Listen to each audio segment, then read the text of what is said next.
This is Heart Rhythm TV. I'm your host, Dr. Tamarisa, and my guest today is Dr. Ilan Goldenberg, who is a full professor and director of Cardiovascular Research Center at the University of Rochester. Dr. Goldenberg, thank you.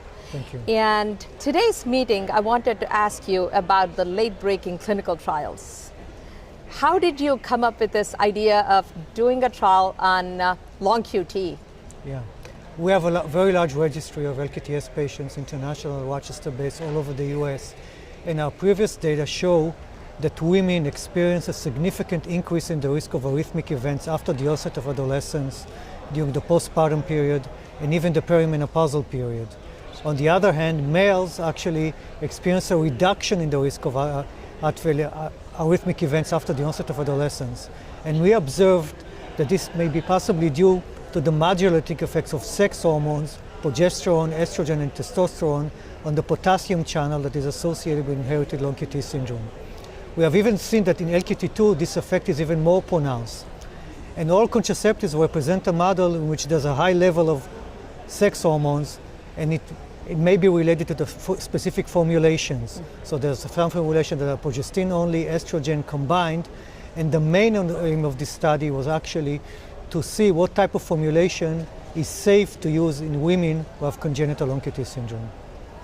Did you focus on only long QT 1, 2, or 3, or did you take all types? We took the entire population. What we did, because of this concept and our observation, beginning in 2010, we started to administer a questionnaire to LQTS women in the registry on the oral contraceptive use, menstruation cycle, pregnancy, menopause.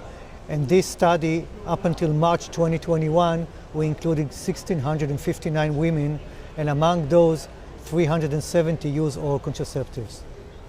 So over 1,600 women, yeah, and on oral contraceptives, and looking at sudden cardiac arrest events in long QT. Cardiac syndrome. Events that include syncope, aborted cardiac arrest, sudden death, and appropriate ICD shocks. Excellent. And what were the findings? Estrogen or the progestin? Which one is the So culprit? the main finding is that progestin-only oral contraceptive is associated with more than a 2.5-fold increase in the risk of adverse events. Estrogen and combined appear to be protective. What we have also found is that if we don't use beta blockers, because beta blocker is the mainstay in treatment of long QT syndrome. True. So those who are not treated with beta blockers experience even a higher risk, threefold. And those who took beta blockers were actually protected from the adverse events. Another major finding is among women who have LQT2, which is even more specific to the ion channel sex hormones, the risk of adverse events is even 8 or 10-fold with both progestin and estrogen without beta blockers. Wow. So we believe that LQT2 women should be very careful about taking oral contraceptives. So to take home message from this, do you say that all women with long QT syndrome, independent of the genetic mutation, if they're post-menstrual, and should they all, if they're taking oral contraceptives, you recommend that they all should be on a beta blocker? Yes. Pretty this much is the major finding. Major if they should be, and also maximal dosages of beta blockers, and they should, as much as possible, try to avoid progestin only. But if they do, they need to be on maximal dosages of beta blockers. LQT2 should be more careful to make sure that they're all the time on beta blockers. Otherwise, they should avoid oral contraception. Absolutely.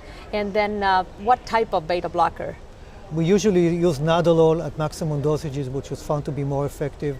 Another important possible implication is to the wider population of drug-induced long QT syndrome that has a similar mechanism as LQT2, because there are many commonly used drugs that prolong QTC. We're investigating that, the safety of oral contraceptive during drug-induced long QT syndrome. It's a very key study for women, because there's so many women on oral contraceptive pills. Yeah. And long QT is a hidden syndrome. Right. And very important for clinical practitioners to know that if they have acquired as an implication or a congenital long QT, they need to be careful about taking the oral contraceptives.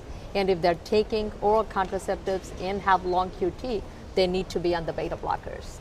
And thank you so much for your time today, and thank you for joining us. Thank you.